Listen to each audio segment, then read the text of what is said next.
Dashing round the globe, to Paris we did go. We had a great time, the lines at the Louvre slow. That's a Christmas card song, the kind of Christmas card song I would write every year. What happened though was 2020, and we got all these cards that said, Grandpa's been in solitary confinement for the last year. And other real problems. COVID hit. It was more than a lot of people could take. What happened to other people, as I understand from an article in Scientific American, is moral injury. The world had changed to a world that people didn't feel was right. Not everybody, but a lot of people felt that way. And it was obvious in the politics, in what people were talking about. People were really sad. I'd like to talk a little about moral injury as it relates to the past couple of years and what we can do about it. Moral injury initially was studied by the Veterans Affairs Commission.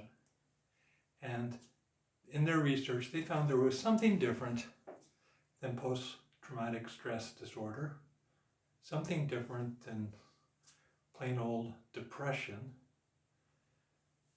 This was a syndrome where people felt the world had let them down. And perhaps they felt shame over what they had done, or shame at what other people had done, or perhaps they felt guilt. To go back into my childhood and understand moral injury, I remember reading books by Kurt Vonnegut. Kurt Vonnegut wrote Slaughterhouse-Five about things that had happened during World War II. Moral Injury wrote that book, Slaughterhouse-Five, and defines Kurt Vonnegut to a large degree, moral injury and what do you do about it. We're not immune to moral injury. I'm kind of immune to moral injury in that I've been previously affected by it. More than 20 years ago, there was a murder in my family. That was something that I could not relate to. My stepmother was murdered by a husband of a step cousin. That was something I couldn't imagine. He not only killed grandma, he killed mom, and he killed himself, leaving 4 orphan children. The orphan children were what I felt most incomprehensible about. I could not imagine leaving young children ages 2 to 12 without parents. I had enough problems in my own childhood. Now why are you doing that to these kids? That's how I felt. So I've dealt with moral injury, and that's defined me to a large extent since that murder. But now I'm noticing the whole world seems to be affected by moral injury.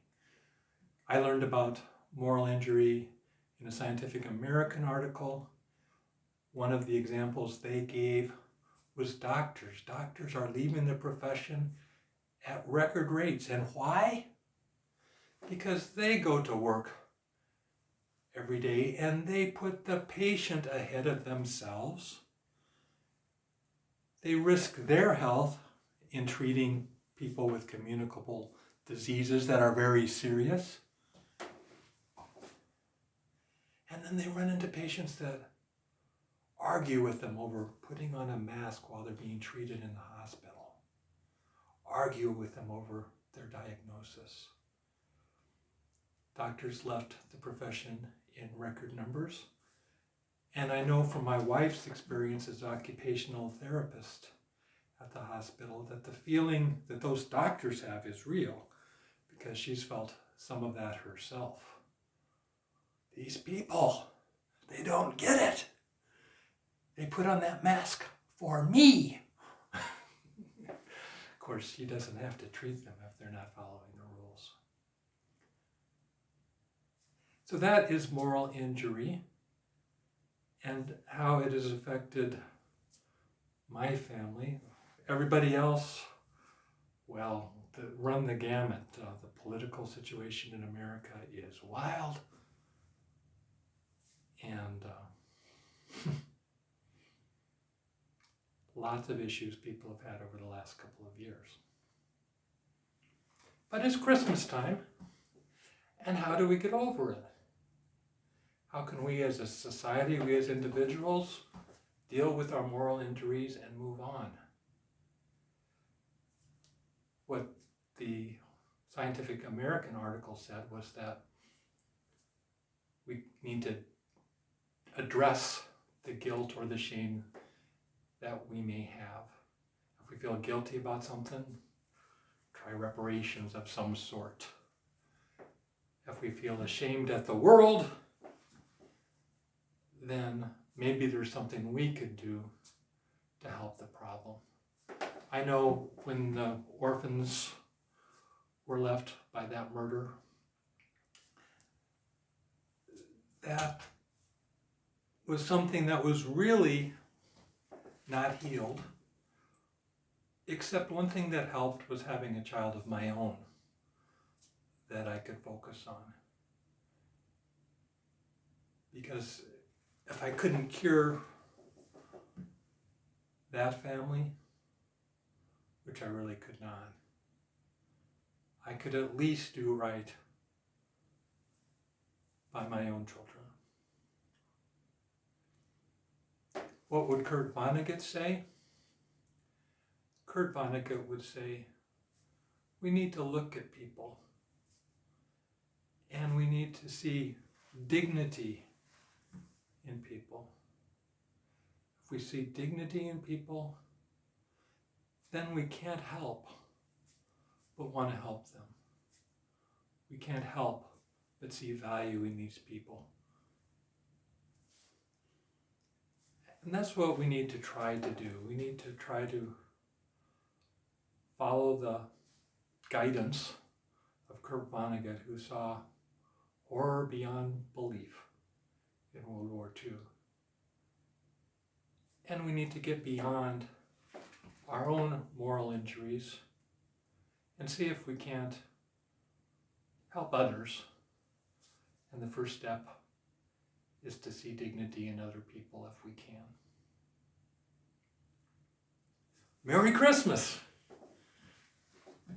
And my Christmas card this year doesn't have song.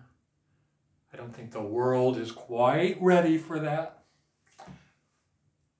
But it does have happy experiences because our family is enjoying our times, and just because a lot of the world is suffering and is unhappy with the way things are, it doesn't mean that that's the way we all have to be.